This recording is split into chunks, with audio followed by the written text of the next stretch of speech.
Sir, हालिया पाक भारत जंग में हमारी अस्करी कामयाबी के बाद ऑब्वियसली एक सिफारती फतह हुई है और इसमें कोई शक नहीं है कि खुलकर हमारे मौक़िफ़ की हिमायत पूरी दुनिया ने की है। तो क्या हम ये समझें कि पूरी दुनिया को अब यकीन आ गया है कि भारत जो है वो एक ऐसी रियासत है जो गैर ज़िम्मेदाराना इक़दामात भी उठाती है, बयानात भी देती है और पाकिस्तान के ख़िलाफ़ उन्हें इस्तेमाल भी करती है?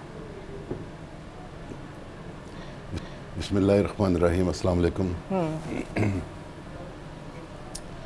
देखिए, पहली बात तो जो है वो पाकिस्तान की फतह वो सिर्फ मिलिटरीली नहीं है,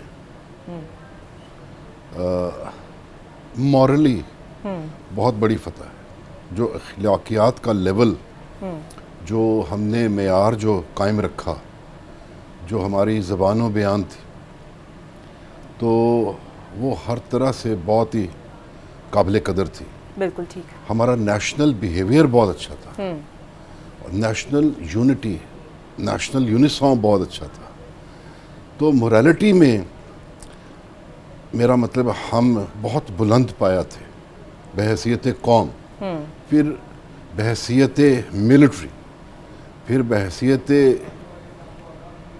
डिप्लोमेटिक एफर्ट्स। तो एक ब्रॉड बेस्ड जो है ना, आप जिस लेवल की भी बात करें उस लेवल पे हमने जो है रब करीम ने हमें फ़तह अता की है।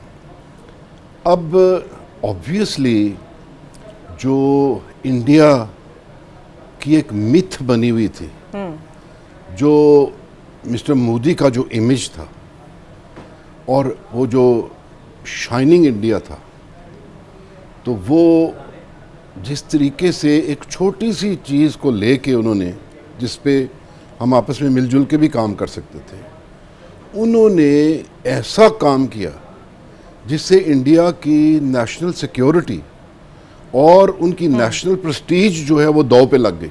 बिल्कुल ठीक। तो और वो पूरी एक मुकम्मल जंग की तरफ इसको ले गए। जिस तरीके से मॉरली उन्होंने बिहेव किया, जिस तरीके से इंडस वाटर ट्रीटी को उन्होंने कदगन लगाई, जिस तरीके से उनके मीडिया ने बिहेव किया, डिप्लोमेटिकली जिस तरीके से बिहेव किया, वो नीच से नीचतर ही नज़र आता रहा। बिल्कुल सही। तो 10 मई से पहले वाला इंडिया नहीं है 10 मई के बाद वाला। तो वो लोगों की नज़र में वो बुरी तरह गिरे हैं। मिस्टर मोदी का इमेज डेंट हुआ है और वो जो counter balance, counter weight to China जो सारी दुनिया उनको पैम्पर कर कर के बना रही थी, वो तो हमसे भी मार खा गए। बिल्कुल। तो वो काउंटर वेट टू चाइना उन्होंने क्या बनना है, क्वाड का मेंबर उन्होंने क्या बनना है, नेशनल नेट सिक्योरिटी प्रोवाइडर उन्होंने क्या बनना है। तो हर एरिया में जो है ना उनको बहुत बुरे तरीके से डेंट लगा है। लेकिन ग्लोबल पावर पॉलिटिक्स में वो अभी भी एक ग्लोबल पावर पॉलिटिक्स का इफेक्टिव हिस्सा हैं, even with the eroded image. तो क्योंकि ग्लोबल पावर पॉलिटिक्स यूएस और वेस्ट चला रहा है, तो वो इंडो पैसिफिक स्ट्रेटजी में उनका मैनिफेस्ट हो रहा है। क्योंकि यूएस ने इस वक्त अटलांटिक ओशन नेटो के ज़रिए, इंडो पैसिफिक के स्ट्रेटजी के ज़रिए इंडियन ओशन पकड़ा हुआ है, पैसिफिक ओशन पकड़ा हुआ है। तो उसमें वो इंडिया जो है अभी भी उनका स्ट्रेटेजिक अलाई है। बिल्कुल ठीक। सर, पहलगाम वाक़े के बाद भारत ने एक तरफा तौर पर संतास माहदे को मअतल किया और अब भी बार बार जिस तरह उनके भी वज़ीर दाखिला की जानिब से कहा गया है कि जनाब ये मअतल ही है, इसको हम बिल्कुल माहदे पर अमल नहीं करेंगे। पाकिस्तान या हमारी मिलिट्री क़यादत की इस बारे में दो टोक सोच क्या है कि अगर सिफारती सतह पर यह मसला हल नहीं होता, so what are the options कि हम पानी लेने के लिए अपने हिस्से का वो कौन सी आखिरी हद है जहाँ तक जाएंगे? देखिए, पहली बात, हमने ये डिक्लेयर कर दिया हुआ है कि अगर आप हमारा पानी रोकेंगे तो this will be an act of war. और हमने उनको ये भी साबित कर दिया है कि जब हम एक्ट ऑफ वॉर कहते हैं तो फिर उसका मतलब क्या होता है। बिल्कुल ठीक। तो कोई शक तो हमने छोड़ा नहीं। लेकिन as a mature, credible, responsible country हम इस मसले को कैसे हल करना चाहेंगे? तो ऑब्वियसली हम इसको सबसे पहले डिप्लोमेटिकली ही, लीगली ही हल करने की कोशिश करेंगे।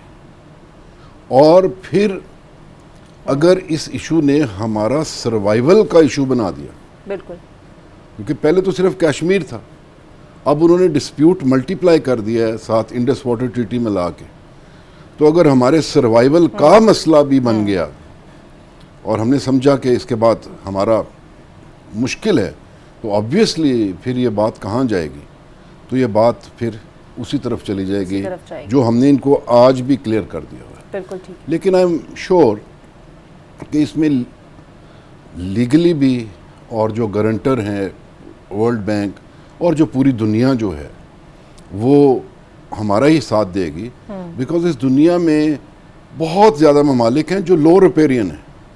तो अगर ये इंडिया इस तरीके से करता है तो एक नया ट्रेंड सेट करता है, तो दुनिया में कहीं भी कोई भी अपर रिपेरियन लो रिपेरियन का फिर पानी रोकने की कोशिश करेगा।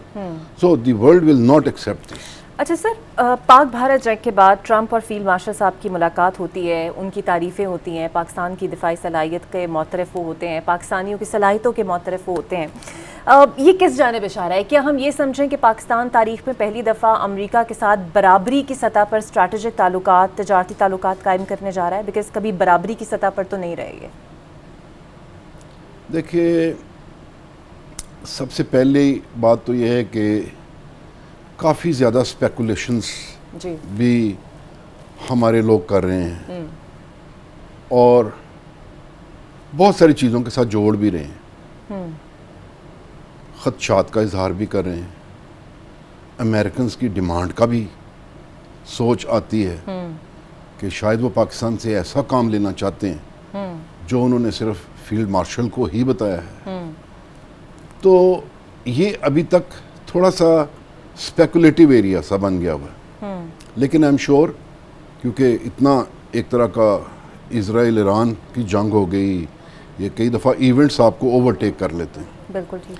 तो मैं इसको कैसे देखता हूँ, सबसे पहली बात तो ये है कि पूरे पाकिस्तान के लिए बड़े फ़ख्र की बात है कि हमारे फील्ड मार्शल को उन्होंने इस तरीके से ऑनर किया है।